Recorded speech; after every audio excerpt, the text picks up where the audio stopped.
Tengkut menemani setiap hari di jalan ini.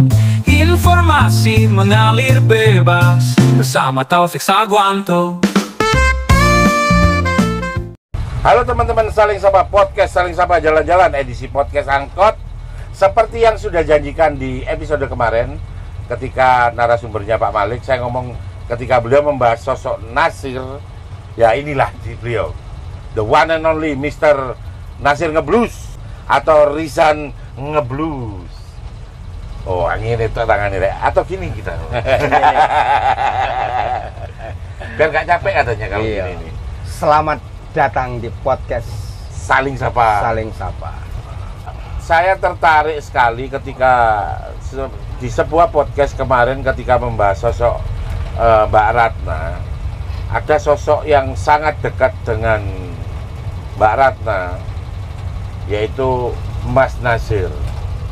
Saya bertemu dengan podcast ini sudah mempodcast Om Benny, adiknya.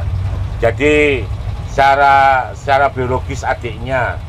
Terus kemudian Mas Ari Subagio, teman adiknya yang akhirnya jadi temennya. Kemudian beliau belajar tentang kesederhanaan bercerita dan berpikirnya Mbak Ratna. Meskipun buat orang-orang nggak sederhana, buat saya juga nggak sederhana pemikiran beliau. Terus kemudian Pak Malik yang merasa beliau itu selama ini hidupnya segmented, hanya kalau nggak ngomong sastra dia nggak tertarik. Ternyata Forum Pelangi yang ada di dalamnya ada Mbak Ratna, itu kemudian membicarakan banyak hal lintas batas yang kemudian Pak Malik merasa telat, tapi akhirnya mau nggak mau akhirnya belajar, akhirnya peduli. Sampean melihat sosok Mbak Ratna Indaswari Ibrahim, penulis cerpen, seorang perempuan inspiratif, di mata seorang Mas Nasir Ngeblues itu apa? Iya.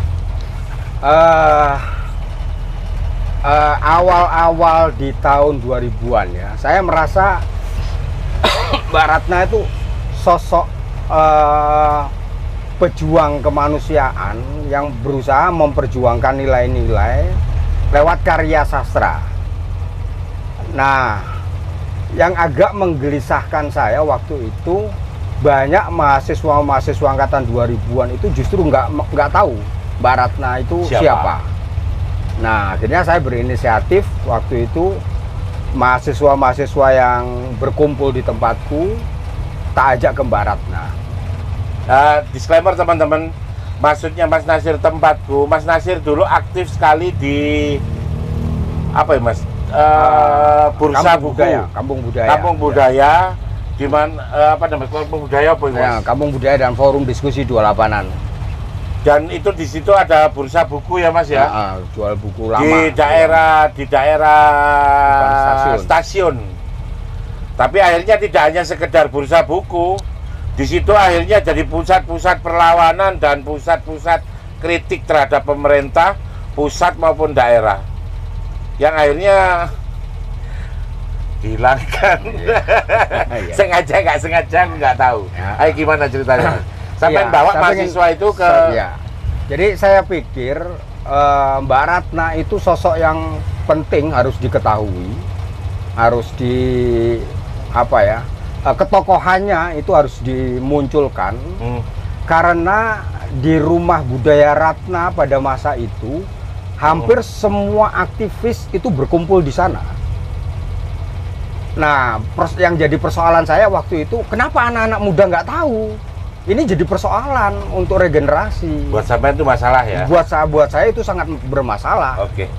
Sehingga saya berinisiatif untuk mengajak mahasiswa baru yang datang ke tempat saya bawa ke Rumah Budaya Ratna. Kalau tahun 2000-an mahasiswa baru ya berarti seumuranku sekarang, Mas. Iya. Iya. Banyak lah ya teman-teman sekarang yang sudah banyak inian. Yang sudah jadi di beberapa kota, mereka mengaktifkan di kotanya. Nah, saya sih sendiri sama beliau, sama Mbak Ratna lebih cenderung apa ya, bersifat pribadi ya. Saya menganggap Mbak Ratna itu sebagai ibu, sebagai kakak, sebagai Sosok perempuan ya. sebagai sahabat, sebagai teman curhat, dan mungkin satu-satunya tempat curhat saya secara pribadi yang paling tahu tentang saya pribadi itu Mbak Ratna. Kalian paling nyaman ya? Iya, karena saya banyak bercerita ke beliau dan beliau lebih banyak menanyakan tentang banyak hal lah secara pribadi. Saya tidak melihat apa ya, ya tadi seperti itulah ya. Suatu saat ada kejadian yang unik ketika saya menuliskan bahwa Ratna adalah teman diskusi saya. Itu dalam pembukaan di kumpulan puisi, buku puisi saya. Itu Mbak Ratna sangat tersinggung dan marah kepada saya. Kalau aku tahu, tapi sampai ceritakan kenapa Mas gitu loh. Iya, saya merasakan apa ya, Mbak Ratna begitu kecewanya ketika saya bilang bahwa Mbak Ratna adalah teman diskusi. Padahal mestinya lebih dari itu. Iya, karena waktu itu sebenarnya ada banyak isu yang menarasikan persainganku sama Mbak Ratna. Oke. Itu nggak tahu itu sengaja itu dibikin atau bagaimana. Mungkin anu ya Mas ya, untuk dinamika aja. Sehingga saya sempat nggak nyaman aja dengan kondisi Ya pasti nggak itu. nyaman, tapi mungkin ya buat dinamika aja Mas. Akhirnya saya meluruskan ke Mbak Ratna. Dan Mbak Ratna bisa menerima. Dan suatu saat ketika Mbak Ratna diundang oleh seseorang di Malang, dia nggak mau datang. Dan dia memutuskan untuk ikut saya ke rumah saya yang di Probolinggo. Memilih untuk tidak mendatangi sebuah undangan di Malang, Iya. dan memilih malah undangan yang jauh di Probolinggo. Iya, padahal sebetulnya waktu itu nggak tak undang juga. Nggak sama undang juga, tiba-tiba jauh melo ya. Iya. Iya. Maksudnya saya pengen bercerita tentang kedekatan secara pribadi. Tapi dengar-dengar sampean pernah dibalas juga sih. Oh Ketika iya. ada wartawan ngomong, enggak itu cuma teman biasa diskusi, sampean dibalas itu. Iya. Itu sampean ceritain, Itu kemarahan Mbak Ratna. Jadi waktu itu Mbak Ratna diprofil ke TV 77. Trans 7 ya. Ya. Di TV Trans 7. Waktu itu saya ikut mempersiapkan kondisi di rumah. Karena wartawan datang. Iya, ketika wartawan datang, terus waktu pas wawancara itu, sebelum wawancara, kru TV-nya dibilangin, ini Nasir nggak usah diikutin, dia cuma teman diskusi saya. Asik ya, asik kan? Itu harus diceritakan, karena itu kalau nggak diceritakan itu nggak seru. Meskipun kalau saat itu terjadi, saya bisa bayangkan betapa jeleknya mukanya Mas Nasir saat itu. Tapi itu nggak apa-apa, itu kenyataan dan sekarang tinggal jadi kenangan yang kenangan manis sekarang. Tapi bagi saya itu kedekatan individual. Iya, cara berinteraksi yang aneh tapi nggak apa-apa. Hampir di semua acara yang saya bikin di Malang, nggak pernah Mbak Ratna itu nggak hadir. Oke. Padahal saya juga nggak pernah Ngundang khusus. Iya, ngundang khusus beliau. Tapi beliau selalu menyempatkan hadir. Dan saya buat aku kedekatan yang nggak dibuat-buat, Mas. Berusaha, dan saya sejak kedekatan saya dengan Mbak Ratna, saya berusaha meramaikan Rumah Budaya. Forum-forum diskusi di Rumah Budaya. Waktu itu belum ada Rumah Budaya ya. Iya kan, forum-forum diskusi. Beliau ya masih rumah biasa lah ya. Iya. Nah, dan harus diingat bahwa di tempat Mbak Ratna itu semua aktivis dan semua wartawan itu bisa dikatakan tiap hari mereka bisa berada di sana, berinteraksi di sana. Tempat paling nyaman untuk nongkrong, untuk diskusi dengan berbagai persoalan. Sehingga wajar lah kalau mulai masalah serius tentang kebijakan sampai urusan pribadi kalau saya. Ya. Kalau saya secara pribadi. Tapi ada yang lebih konyol juga banyak. Tapi nggak apa-apa ya Mas ya? Iya, saya sering kali benturan sama Mbak Ratna. Tapi itu Cara kalian berteman. Iya, itu bukan benturan dalam konteks Kebencian, nggak iya, suka, nggak cocok. Iya, kita mendiskusikan banyak hal yang Sampean terkadang- masih inget nggak pernah diskusi wong loro mungkin ya nggak pernah sampean share kemanapun sampai perbedaannya tajam banget apa? Ingat nggak? Untuk perbedaan ngombe pil ya. Jadi disclaimer lagi. Jadi kalau Mbak Ratna itu pas sakit, beliau harus mengkonsumsi obat. Kalau sedang nggak mood minum obat, ini pawangnya. Tapi kita nggak bahas itu. Saya pengen tahu beliau sampai setajam apa pernah otot-ototan tentang sesuatu sama Mbak Ratna yang nggak banyak orang tahu. Waktu itu ada beberapa perspektif sebenarnya cenderung kepada filsafat ya. Tapi ada satu lagi ketika pembahasan Lemah Tanjung. Waktu itu baru-baru banget yo. Iya, waktu sebelum penulisan ya. Iya. Waktu itu teman-teman aktivis kebanyakan menyalahkan pengusaha. Oh, langsung ngambil gitu. Iya. Ngambil gampangnya lah ya. Iya. Nah, waktu itu saya nggak setuju karena menurut saya ini wilayah milik negara, milik pemerintah. Saya pengusaha, ketika saya ditawarin dan menurut saya itu menguntungkan ya saya beli. Itu normal buat sampean. Nah, normal pengusaha begitu kan. Nah, yang jadi persoalan yang menjual tanah ini yang harusnya dikasuskan, bukan pembelinya. Aku tahu pemikiran di sampean kan mesti ngono nyimpang. Nyamping. Nah, kalau yang dipersoalkan pembelinya, Karena normal pengusaha. si penjual ini akan terus berkelanjutan nantinya menjual tanah yang lain, Mereka nggak pernah disalahkan, seolah-olah mereka dibenarkan dan yang salah itu yang membeli.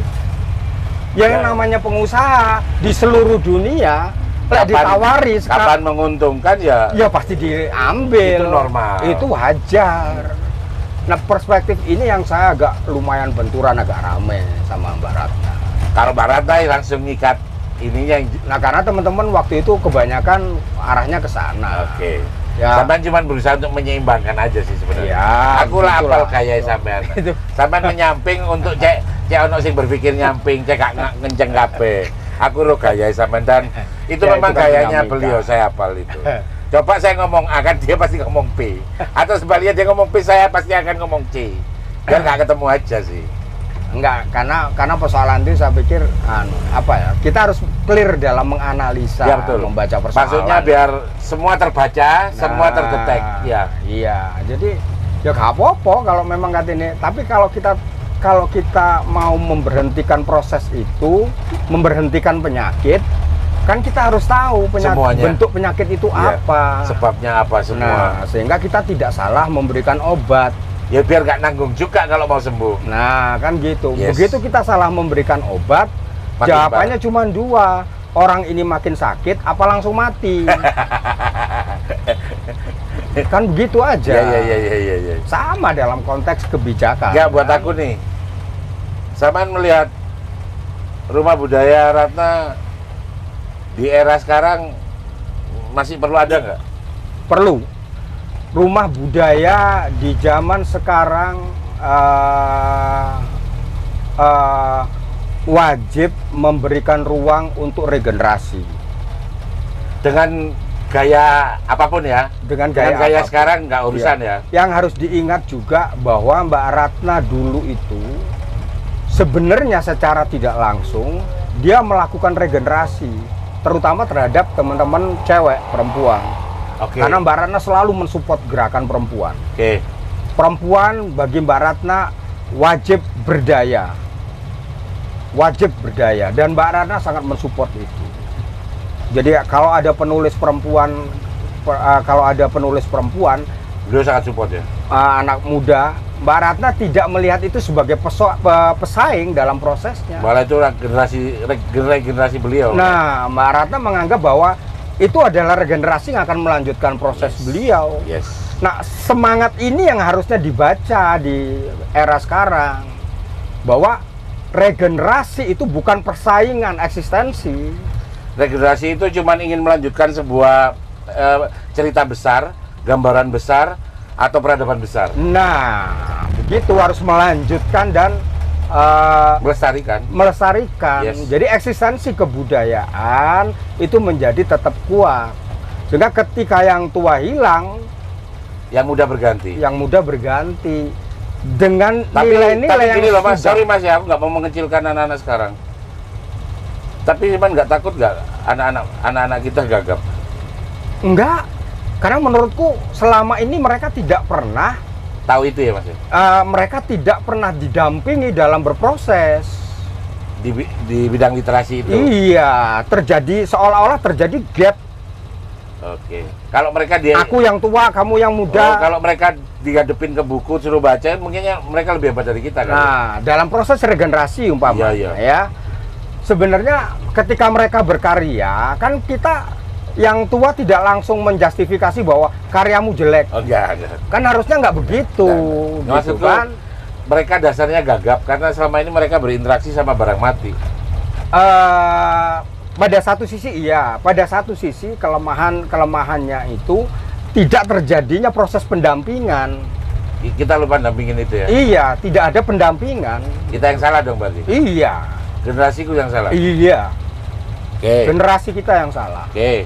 Kita Itu nggak bisa jadi yang harus jembatan kita ya. lakukan. Iya. Kita nggak bisa jadi Jadi jembatan ya. gini, Mas Taufik ya. Yo. Proses regenerasi itu sangat penting ketika kita melihat teman-teman anak-anak muda mulai berkarya. Ya kan kita tinggal melihat, oh dia masih kelas 2. Yo. Berarti karyanya tidak perlu dikritisi dalam konteks Oke. Yang teori penting dia ini kan. berteori, Nah. penting dia sudah membuat udah keren. Nah, yang penting dia berbuat dulu. Iya, yes. Setelah dia berbuat Salah kita aktivitas- juga ya nggak ngenalin dia sama buku ya. Nah, setelah mereka berbuat aktif di dalam situ, baru kita bicara tentang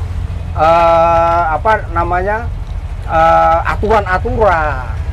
Bagusnya itu begini, hilangkan ini, hilangkan itu, coba masukin ini, coba masukin itu. Coba kamu baca buku ini. Nah, Kita nggak pernah itu. Kita lolos.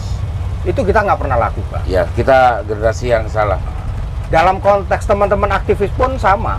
Anak-anaknya kelewat. Ya? Iya, selama ini kita hanya mendoktrin generasi baru, tapi tidak mengajarkan mereka untuk berdialektika. Seperti bapak-bapak kita ngajarin kita baca ya. Nah, itu yang berbeda yang dilakukan oleh Tan Malaka. Tan Malaka itu selalu membangun regenerasi, membangun dialektika, tidak mendoktrin Ya. hanya untuk membangun eksistensi Sampai Sesepuh, ya. ketika dia sadar betul bahwa bukan merdeka ini yang beliau mau, tapi beliau nggak berusaha untuk menghancurkan mimpinya Soekarno dan Hatta juga Syahrir. itu dia. Meskipun bukan versi dia ya merdekanya ya. Meskipun bukan versi dia. Kan bukan versi ini yang merdeka. Bukan versinya. Jauh kan sama Wow. Oh iya iya. Versinya Tan mandiri banget. Ya. Sangat mandiri, Tan. Sampean dari kebijaksanaan Tan, sampean kasih pesan ke teman-teman ke generasi Z, ke anak-anak kita apa? Memperbanyak literasi, memperbanyak informasi. Ada banyak sejarah-sejarah sebenarnya yang diputar balik. Tapi ada banyak tokoh-tokoh pemikir angkatan 70-an di Indonesia yang menurut saya angkatan 70-80 itu pemikirannya sangat dinamis dalam konteks apapun. Itu yang membedakan dengan pemikir-pemikir terutama angkatan 2000-an yang tidak lagi dinamis dan cenderung perspektifnya antara persoalan sosiologi, ekonomi dan lain sebagainya tidak similar, tidak bersambung. Kurang lebih dasar perspektifnya sama. Tidak membuat anak muda menjadi dinamis. Saya sendiri secara pribadi juga nggak pernah merasa dinamis ketika membaca. Dan Gen Z korbannya. Dan Gen Z adalah korban. Dan Gen Z adalah korban, ditutup dengan kata dan Gen Z adalah korban dari kegagapan kita sebagai orang tua. Terima kasih kepada Kala Sumba atas supportnya untuk tayangan episode ini luar biasa. Kebetulan temannya Mas Nasir Kala Sumba ini. Semoga tayangan ini bermanfaat. Wassalamualaikum warahmatullahi wabarakatuh.